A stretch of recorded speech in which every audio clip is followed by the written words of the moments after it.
costas. Kovsky acredita que os alemães estavam tentando criar um vórtice acionado à eletricidade. Como um tornado, a sucção deveria levantar os objetos verticalmente. E tudo sugere, os cálculos matemáticos, por exemplo, que aquele pode ter sido um meio eficaz de lidar com a gravidade. Será que os nazistas estavam no limiar de uma nova era da propulsão? Em abril de 1945, os aliados tinham derrotado as forças de Hitler e havia chegado a hora dos cientistas e engenheiros saírem da Alemanha. A questão era, para onde iriam e o que aconteceria com seus projetos? Será que o OVNI, que caiu 20 anos depois na Pensilvânia, tem essa resposta? Há muitos registros de OVNIs no nosso espaço aéreo. Ele sobrevoou a vila e saiu do nosso campo de missão. Serão os OVNIs veículos extraterrestres ou existe alguma explicação mais terrena para eles? Documentos revelam que durante a Segunda Guerra, os nazistas trabalharam em projetos bem radicais de aviões e na decolagem vertical. Um dos projetos, o Sino, se mostrava promissor. No fim da guerra, ele desapareceu. 20 anos depois, uma coisa estranha aconteceu na Pensilvânia. 9 de dezembro de 1965, 4:30 da tarde. Testemunhas oculares falam de um OVNI que caiu numa região de mata nos arredores de Kecksburg, na Pensilvânia.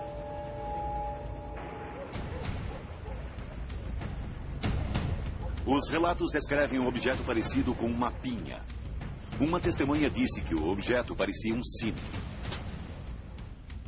Stan Gordon é um estudioso especialista no incidente de Kecksburg. Tinha entre 3 e 3,5 metros de comprimento, entre 2 e 3 metros de diâmetro. Mas era uma peça sólida de metal. Um metal estranho, de cor dourada ou cor de bronze. E o objeto tinha outra característica única. Na base que uma das testemunhas chamou de para-choque, da área que ia tomando a forma de pinha, existiam marcas muito estranhas por toda a superfície.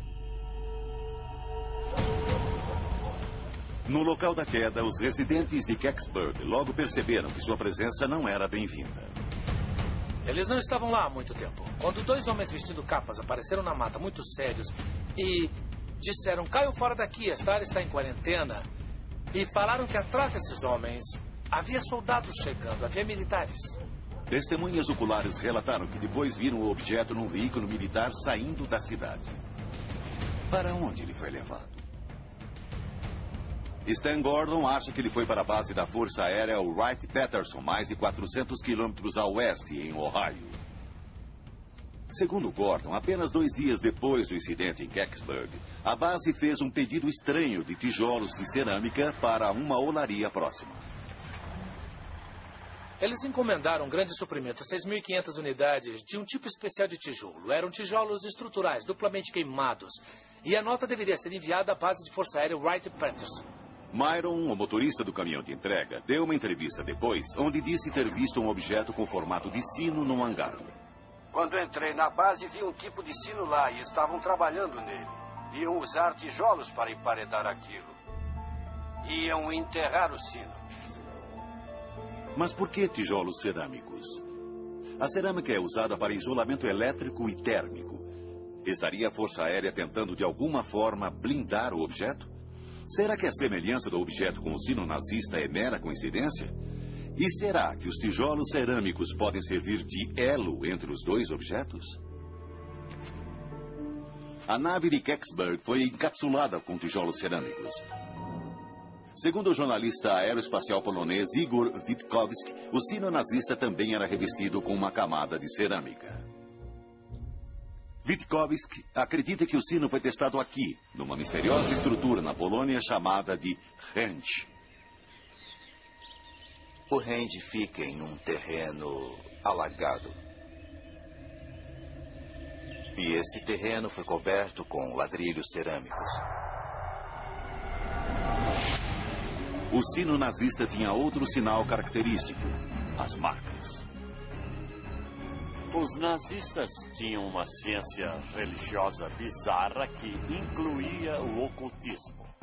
E eles usavam símbolos misteriosos. E o sino, supostamente, foi coberto com esses símbolos de ocultismo. E cobrindo toda a área do sino, havia marcas estranhas. A evidência é forte, mas circunstancial. Tanto o sino como a nave de Kecksburg precisavam de cerâmica. Fisicamente, eles são semelhantes. E ambos traziam símbolos estranhos.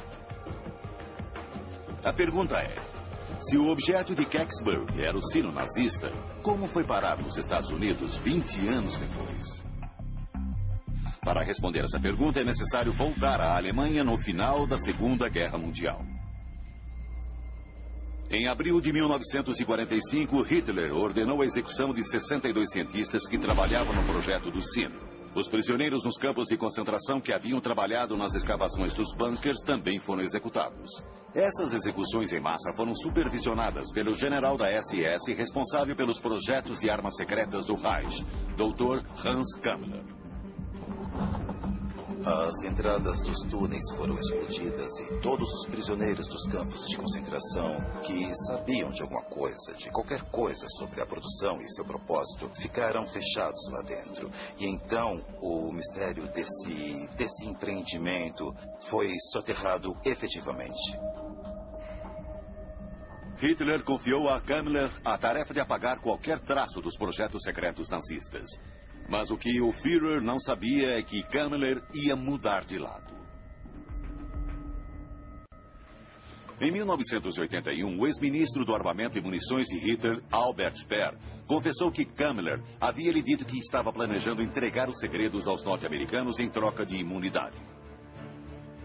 Será que Kammler mudou de lado? Em abril de 1945, o homem que tinha acesso aos caças Delta dos irmãos Horten, que supervisionou a revolução dos jatos de von Hohenheim, os mísseis balísticos de von Braun, a nave de Schauberger e o misterioso sino, saiu da base em Pilsen e desapareceu para sempre. Na verdade, nós não sabemos o que aconteceu com Hans Kammler no final da guerra. Ele sumiu, desapareceu e ninguém foi capaz de encontrá-lo. 6 relatos diferentes de sua morte foram registrados. No julgamento de Nuremberg, ele mal foi mencionado, mesmo tendo sido diretamente responsável pela destruição do gueto de Varsóvia e projetado os fornos de Auschwitz. Outros oficiais da SS que estavam mortos ou desaparecidos foram julgados à revelia. Por que não Kammler? Terá sido um descuido dos aliados ou será que Kammler levou adiante seu plano de entregar os segredos aos Estados Unidos? Kammler devia ter um trunfo nas mãos, por exemplo, para os russos ou para os americanos, como especialista. Se ele fosse para os Estados Unidos, se reuniria às mais brilhantes mentes da Alemanha. Numa operação secreta chamada Paperclip, as Forças Armadas norte-americanas transportaram engenheiros e cientistas nazistas para os Estados Unidos. O público norte-americano sabia de alguns nazistas resgatados. Werner von Braun era o garoto propaganda do programa. A maioria das pessoas que ouviu falar do projeto e do transporte de cientistas nazistas para os Estados Unidos pensava que eram apenas algumas centenas. Documentos confidenciais do Arquivo Nacional indicam que o verdadeiro número de cientistas chegava a milhares. Von Hohenheim, o pioneiro